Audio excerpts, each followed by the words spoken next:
အတွက်၎င်းဒီမိုကရေစီလမ်းကြောင်းတွင်အနောက်အရှက်မဖြစ်စေရေးအတွက်၎င်းရည်စူး၍နိုင်ငံတော်ကျန်းမာရေးနှင့်ဖွံ့ဖြိုးရေးကောင်စီဥက္ကဋ္ဌအနေဖြင့်မိမိ၏လုပ်ပိုင်ခွင့်အာဏာအတွင်းမှသူမအပေါ်စာနာထောက်ထားညှာတာမှုပြုလိုပါသည်အပိုင်လေးသို့ပါ၍ဒေါ်ဆန်းစုကြည်အားတရားရုံးအနေဖြင့်ပြစ်မှုကျူးလွန်ကြောင်းထင်ရှားတွေ့ရှိရပြီးပြစ်ဒဏ်ချမှတ်ပါကညီတို့ပင်ပြစ်ဒဏ်ချမှတ်ထားသည့်ဖြစ်စေပြစ်မှုဆိုင်ရာကျင့်ထုံးဥပဒေပုံမှန်401ပုံမှန်ခွဲ9အရာ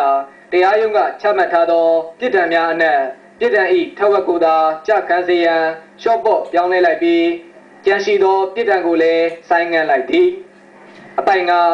ထပ်အပိုက်၄ပါးပြစ်ဒဏ်ဆိုင်းငံ့ကာလအတွင်းဒေါ်ဆန်းစုကြည်အားသူမ၏နေဖြစ်သောဗန်းမြို့နယ်ရွှေတောင်ကြားတရက်ကွက်တက္ကသိုလ်ရိပ်သာလမ်းချမ်းအမှတ်54/56နေ၌ဦးရဲပါသတ်မှတ်ထားသောစည်းကမ်းချက်များနှင့်အညီနေထိုင်ခွင့်ပြုလိုက်သည်အပိုက်6ဒေါ်ဆန်းစုကြည်သည်ရှော့ပေါ့ပြောင်းလဲလိုက်သောပြစ်ဒဏ်ကြခံရမည့်အချိန်ကာလထက်မကျော်လွန်သောအချိန်ကာလအတွင်းဦးရဲပါသတ်မှတ်ပေးထားသောစည်းကမ်းချက်များနှင့်အညီကောင်းမွန်စွာနေထိုင်ပါကဆိုင်းငံ့ထားသောပြစ်ဒဏ်အားလုံးကိုလွတ်ငြိမ်းချမ်းသာခွင့်ပြုမည်ဖြစ်ကြောင်းအကြောင်းကြားလိုက်သည်ဥက္ကဋ္ဌနိုင်ငံတော်၏ကျန်းမာရေးနှင့်ဖွံ့ဖြိုးရေးကောင်စီနိုင်ငံတော်၏ကျန်းမာရေး